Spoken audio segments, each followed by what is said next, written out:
ಒಂದರಿಂದ ಜಾರಿಗೆ ತರುವುದು ಬೇಡವೇ ಬೇಡ. ದೇಶದ ಬಡ ಕೂಲಿಕಾರರ ಉದ್ಯೋಗ ಬೇಡ. ಒಂದರಿಂದ ವಿಬಿಜಿ ಗ್ರಾಮ್ಜಿ ಒಂದು ಸರಿ ಮಾತ್ರ ಒಂದು ವಿನಂತಿ ಇದೆ. ಇವತ್ತು national rural employment guarantee scheme ಜಾರಿಗೆ ತಂದಿದ್ದು ಗ್ರಾಮೀಣ ಪ್ರದೇಶದ ಹಳ್ಳಿಗಳಿಂದ ಪಟ್ಟಣಗಳಿಗೆ ಗೂಳೆ ಹೋಗ್ತಕ್ಕಂಥದ್ದು ತಡೆಗಟ್ಟುವುದೇ ಮುಖ್ಯ ಉದ್ದೇಶದಿಂದ ಅದನ್ನು ಉದ್ಯೋಗ ಖಾತ್ರಿ ಜಾರಿಗೆ ತಂದಿದ್ದು. ಅವತ್ತು ಜಾರಿಗೆ ತಂದಿರತಕ್ಕಂಥ ಇವತ್ತು ಮಹಾತ್ಮ ಗಾಂಧೀಜಿ ರಾಷ್ಟ್ರೀಯ ಗ್ರಾಮೀಣ ಆಗಿ ಮುಂದುವರಿಸಿದೆ.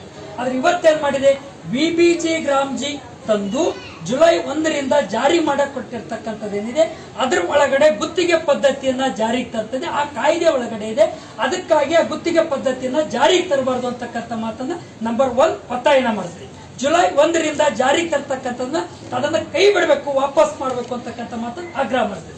ಜೊತೆಗೆ ಇವತ್ತು ಗ್ರಾಮೀಣ ಪ್ರದೇಶದ ಕೂಲಿಕಾರರು ಉದ್ಯೋಗ ಖಾತ್ರಿ ಮೇಲೆ ನಂಬ್ಕೊಂಡು ಕುಳಿತಿರ್ತಕ್ಕಂಥ ಜನರು ಅವ್ರ ಬದುಕನ್ನ ಇವತ್ತು ಬೀದಿ ಪಾಲಾಗ್ತಾ ಅದನ್ನ ಆಗ್ಬಾರ್ದು ಅಂತಕ್ಕಂಥ ಮಾತನ್ನ ನಾವು ಇವತ್ತು ಒತ್ತಾಯನ ಮಾಡ್ತಾ ಇದೀವಿ. ಇದ್ರ ಜೊತೆಗೆ ಈಗಾಗಲೇ ಮತ್ತೆ ಹಣ್ಣಿನ ಗಿಡಗಳನ್ನ, ಬಾಳಿ ಪ್ಲಾಂಟೇಶನ್, ಹಣ್ಣಿನ ಪ್ಲಾಂಟೇಶನ್, ಹೂವಿನ ಪ್ಲಾಂಟೇಶನ್ ನೀರಾವರಿ ರೈತರಿಗೂ ಅದು ಅನುಕೂಲ ಇತ್ತು, SC ST ಜನರಿಗೂ ಕೂಡ ಅದು ಅನುಕೂಲ ಇತ್ತು, ರೈತರಿಗೂ ಕೂಡ ಅದು ಅನುಕೂಲ ಇತ್ತು. ಮನ್ರೇಗಾ ಅದನ್ನು ಇವತ್ತು ಕೈಬಿಟ್ಟು ಈ ವಿಬಿಜಿ ಗ್ರಾಮ್ಜಿ ಮೂಲಕ ಎಲ್ಲವನ್ನು ಕೂಡ ರೈತರೆಲ್ಲರೂ, ಕಾರ್ಮಿಕರೆಲ್ಲರೂ ಸಫರ್ ಆಗ್ತಾರ, ಅದನ್ನ ಆಗ್ಬಾರ್ದು ಅಂತಕ್ಕಂಥದ್ದು ಮುಖ್ಯ ಉದ್ದೇಶನ ಒತ್ತಾಯನ ಮಾಡೋದ್ರ ಮೂಲಕ ನಿಮ್ಮ ಮೂಲಕ ನಾವು ಇವತ್ತು 60% ವೇಜಸ್ 40% ಮಟೀರಿಯಲ್ ಮುಂದುವರಿಸಬೇಕು. ಇವತ್ತೇನ್ ಮಾಡಿದ ವಿಬಿಜಿ ಗ್ರಾಮ್ಜಿ ಆಕ್ಟ್ ಒಳಗಡೆ ಏನಿದೆ ಅಂತ ಕೇಳಿದ್ರೆ 60% ಹಣ ಕೇಂದ್ರ ಸರ್ಕಾರದ್ದು, 40% ಹಣ ರಾಜ್ಯ ಸರ್ಕಾರ ಮೇಲೆ ಹಾಕಿ ಕಾರ್ಮಿಕರ ಬದುಕು ಸತ್ಯನಾಶ ಮಾಡ್ತಾನೆ. ಅದನ್ನ ಆಗ್ಬಾರ್ದು ಅಂತಕ್ಕಂಥ ಮಾತನ್ನ ನಿಮ್ಮ ಮೂಲಕ ಪ್ರಧಾನಮಂತ್ರಿಗಳಿಗೆ ಮತ್ತು ಕರ್ನಾಟಕ ರಾಜ್ಯದ ಮುಖ್ಯಮಂತ್ರಿಗಳಿಗೆ, ಗ್ರಾಮೀಣಾಭಿವೃದ್ಧಿ ಮಂತ್ರಿಗಳಿಗೆ ಮನವಿ ಪತ್ರನ ಒತ್ತಾಯ ಮಾಡೋದ್ರ ಮೂಲಕ ನಿಮಗೆ ಮನವಿ ಪತ್ರನ ಕೊಡ್ತಾ ಇದೀವಿ ಅಂತಕ್ಕಂಥ ಮಾತನ್ನ ಹೇಳಕ್ಕೆ ಬಯಸ್ತೇವೆ.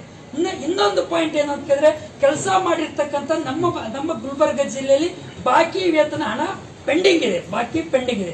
ಅದನ್ನ ಕೇಂದ್ರ ಸರ್ಕಾರ ಬಾಕಿ ಹಣನ ಬಿಡುಗಡೆ ಮಾಡಬೇಕು ಅಂತಕ್ಕಂಥ ಮಾತನ್ನು ಕೂಡ ಈ ಹೋರಾಟದ ಮೂಲಕ ಒತ್ತಾಯನ ಮಾಡ್ತಾ ಇದೀವಿ ಅಂತಕ್ಕಂಥ. ಗ್ರಾಮೀಣ ಪ್ರದೇಶದ ಕೂಲಿಕಾರರ ಗೂಳೆ ಹೋಗ್ತಕ್ಕಂಥದ್ದು, ವಲಸೆ ಹೋಗ್ತಕ್ಕಂಥ ತಡೆಗಟ್ಟಿ ಅವ್ರಿಗೆ ಉದ್ಯೋಗ ಕೊಡ್ತಕ್ಕಂಥದ್ದು ಇದು ಗ್ರಾಮೀಣ ಪ್ರದೇಶದಲ್ಲಿ ಇರ್ತಕ್ಕಂಥ ಮನ್ರೇಗನ್ನ ಜಾರಿಗೆ ತಂದಿರ್ತಕ್ಕಂಥ ಅವ್ರ ಮುಖ್ಯ ಉದ್ದೇಶ. ಆದ್ರೆ ಇವತ್ತು ಸರ್ಕಾರ ವಿಬಿಜಿ ಗ್ರಾಮ್ಜಿಯನ್ನ ಜಾರಿಗೆ ತಂದು ಗ್ರಾಮೀಣ ಪ್ರದೇಶದ ಕೂಲಿಕಾರರ ಬದುಕನ್ನ ಸತ್ಯಾನಾಶ ಮಾಡಿ ಕೆಲಸ ಇಲ್ಲದೇ ಮತ್ತು ಪುನಃ ಗೂಳೆ ಹೋಗ್ತಕ್ಕಂಥದ್ದು, ವಲಸೆ ಹೋಗಕ್ಕೆ ಪುಷ್ಟಿ ವಿಬಿಜಿ ಗ್ರಾಮ್ಜಿ ಜಾರಿ ತರ್ತಕ್ಕಂಥ ಕೈ ಬಿಡಬೇಕು, ಮನ್ರೇಗನ್ನ ಪುನಃ ಜಾರಿ ಮಾಡಬೇಕು, ಕೂಲಿಕಾರ ಕೂಲಿಯನ್ನ ಹೆಚ್ಚಿಗೆ ಮಾಡಬೇಕು, ಕೆಲಸ ಮಾಡಿರ್ತಕ್ಕಂಥ ಬಾಕಿ ವೇತನ ಹಣವನ್ನು ಬಿಡುಗಡೆ ಮಾಡಬೇಕು. ಕೇಂದ್ರ ಸರ್ಕಾರ 60 ವೇಜಸ್ 40 ಮಟೀರಿಯಲ್ ಅಂತಿತ್ತು. ಈಗ 60 ಇವತ್ತು ಕೇಂದ್ರ ಸರ್ಕಾರ 40 ರಾಜ್ಯ ಸರ್ಕಾರ ಅಂತ ಹಾಕಿ ಇಡೀ ಕಾರ್ಮಿಕರ ಬದುಕು ಸತ್ಯಾನಾಶ ಮಾಡ್ತಕ್ಕ ಹೊಂಟಿರ್ತಕ್ಕಂಥ ಕೇಂದ್ರ ಸರ್ಕಾರ ನೀತಿಯನ್ನು ಖಂಡಿಸ್ತಾ ಇದೀವಿ. ಮನ್ರೇಗನ್ನ ಜಾರಿ ಮಾಡಬೇಕು, ಉದ್ಯೋಗ ಖಾತ್ರಿ ಯೋಜನೆ ಉಳಿಬೇಕು, ಕಾರ್ಮಿಕರ ಬದುಕನ್ನು ರಕ್ಷಣೆ ಮಾಡಬೇಕಂತ ಒತ್ತಾಯಿಸಿ ಜಿಲ್ಲಾ ಪಂಚಾಯತ್ ಕಚೇರಿ ಮುಂದಗಡೆ ಪ್ರತಿಭಟನೆ ನಡೆಸಿ ಕೇಂದ್ರದ ಪ್ರಧಾನಮಂತ್ರಿಗಳಿಗೆ ಮತ್ತು ಕರ್ನಾಟಕ ರಾಜ್ಯದ ಮುಖ್ಯಮಂತ್ರಿಗಳಿಗೆ, ಗ್ರಾಮೀಣಾಭಿವೃದ್ಧಿ ಮಂತ್ರಿಗಳಿಗೆ ಒತ್ತಾಯನ ಮಾಡ್ತಾ ಇದೆ.